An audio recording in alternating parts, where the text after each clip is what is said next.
Coquerel. Oui, il est tard et par rapport à cet amendement, ce que j'espère, c'est arriver à convaincre certains de nos collègues d'En Marche.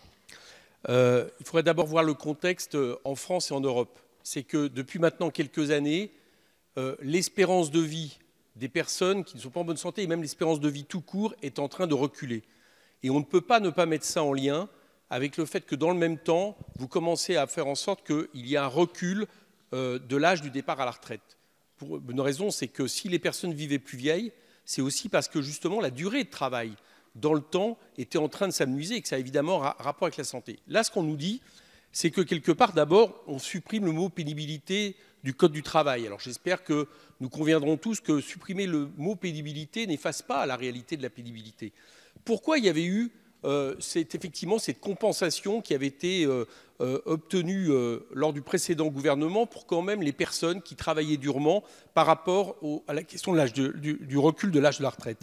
Parce qu'on estimait que les personnes qui travaillaient durement, si elles partaient à l'âge de la retraite au même temps que les autres, elles allaient le vivre moins longtemps, du fait même d'avoir accumulé une pénibilité. Vous comprenez bien qu'à partir du moment où dans cette ordonnance, vous supprimez en réalité le caractère préventif de cette pénibilité, vous en changez totalement le sens. Alors ça a été dit tout à l'heure, il y a 4 des 10 facteurs de risque du dispositif de réparation qui sont annulés, mais le plus grave, c'est qu'effectivement vous conditionnez le départ anticipé à la retraite à la justification par le salarié d'une maladie professionnelle.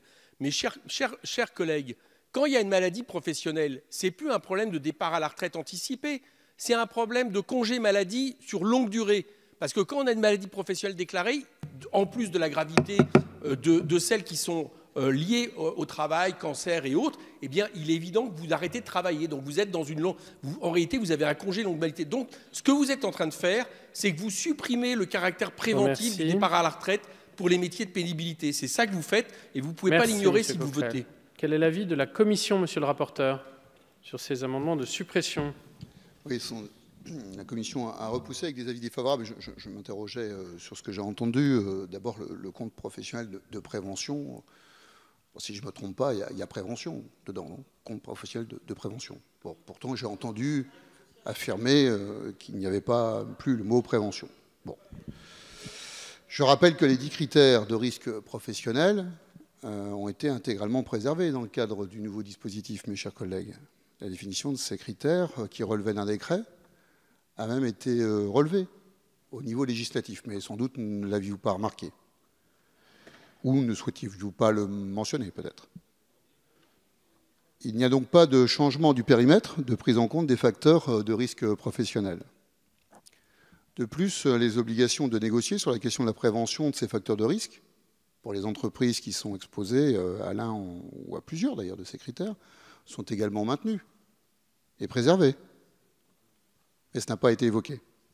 Le nouveau dispositif s'inscrit donc pleinement dans une logique de prévention des risques.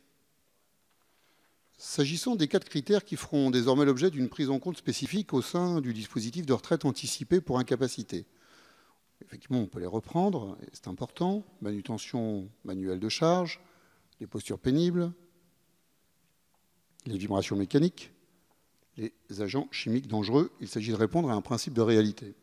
Car comme l'a rappelé Madame la Ministre lors de son audition par la Commission des affaires sociales, le dispositif qui avait été mis en place était, je vous cite Madame la Ministre, juste mais inapplicable. Alors on ne sait comment mesurer l'exposition à ces 4 critères.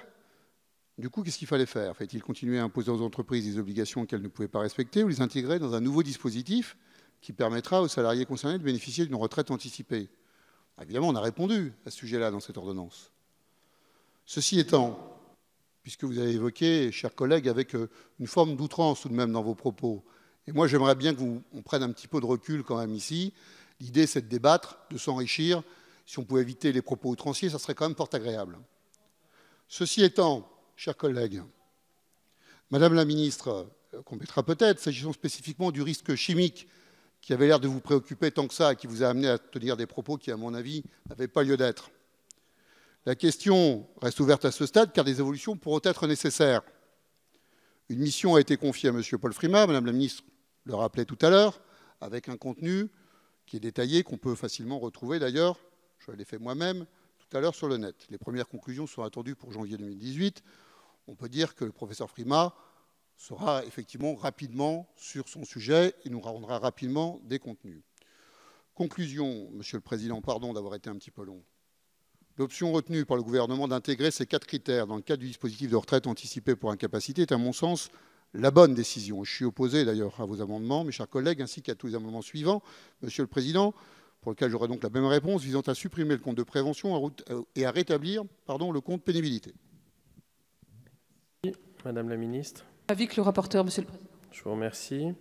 Madame Silla, vous avez demandé la parole. Je vais être très bref parce que notre rapporteur a été excellent. Sa réponse est vraiment excellente. Donc je vais être très brève. Moi qui l'ai pratiqué, oui, ce compte personnel de pénibilité, c'est super sur la forme, mais je peux vous dire qu'en pratique, on se posait la question de savoir comment on pouvait l'appliquer. Et là, moi qui est avocat, dire à un client on ne sait pas faire, là ce qui était rassurant, c'était que tout le monde était d'accord, employeur comme avocat, on ne sait pas comment on mesure, on va derrière une caissière, on prend un chronomètre et on... Non, mais laissez-moi parler, s'il vous plaît. Monsieur Prudhomme, s'il vous plaît, on va laisser s'exprimer Madame Silla. Sur la forme, c'est génial. On avancera plus sereinement. Mais sur le fond, c'est inapplicable. Nous avons une réforme qui est pour l'action, qui est dans le concret. Nous ne sommes pas hors sol. Nous sommes dans le concret. Voilà. Donc, je n'en dirai pas plus parce que la réponse de monsieur le rapporteur a été excellente. Donc, voilà. Je vous remercie, Madame Silla. Répondre au rapporteur, mais aussi à ma collègue, Mme Silla, qui a dit quelque chose d'extraordinaire. Je ne sais pas si vous avez entendu ce que vous avez dit, Madame.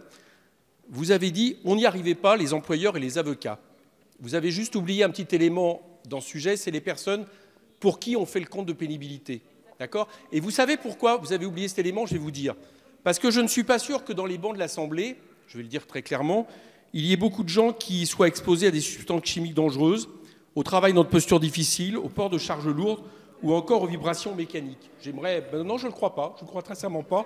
Il suffit de regarder, si, parce que les métiers des uns et des autres, mais je vous dis sur les bancs de l'Assemblée, je vous dis, il suffit de regarder sociologiquement l'analyse des bancs de l'Assemblée pour voir qu'effectivement, la tendance à parler, laissez-moi continuer, et ça ne m'étonne pas de ce que vient de dire Mme Silla, c'est de considérer la difficulté pour les employeurs et les avocats par rapport à la question qui leur sont posées par les salariés. Alors je vais vous dire une chose, monsieur le rapporteur, vous nous faites le même coup que pendant toute la discussion sur la loi.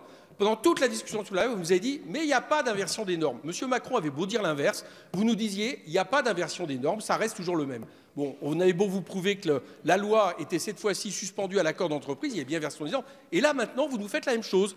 Vous nous dites « il n'y a pas disparition de 4 des 10 facteurs ». Bah si, il y a disparition de 4 des 10 facteurs, qui sont effectivement l'exposition aux substances chimiques dangereuses, le travail dans des postures difficiles, le port de charges lourdes, encore les vibrations mécaniques. Et ce n'est pas une réponse de dire que c'était complexe de mesurer à quelle ampleur c'était effectivement des facteurs de pénibilité, parce qu'il suffit même que je les cite pour comprendre pourquoi quelqu'un qui travaille sur les chantiers et qui est en vibration avec son marteau-pilon est en travail de pénibilité. Donc si maintenant votre problème, c'est de savoir comment on définit, eh bien moi je veux bien qu'on vous aide à savoir comment on définit que c'est des travaux de pénibilité, il n'y a pas de problème, là-dessus on est disponible.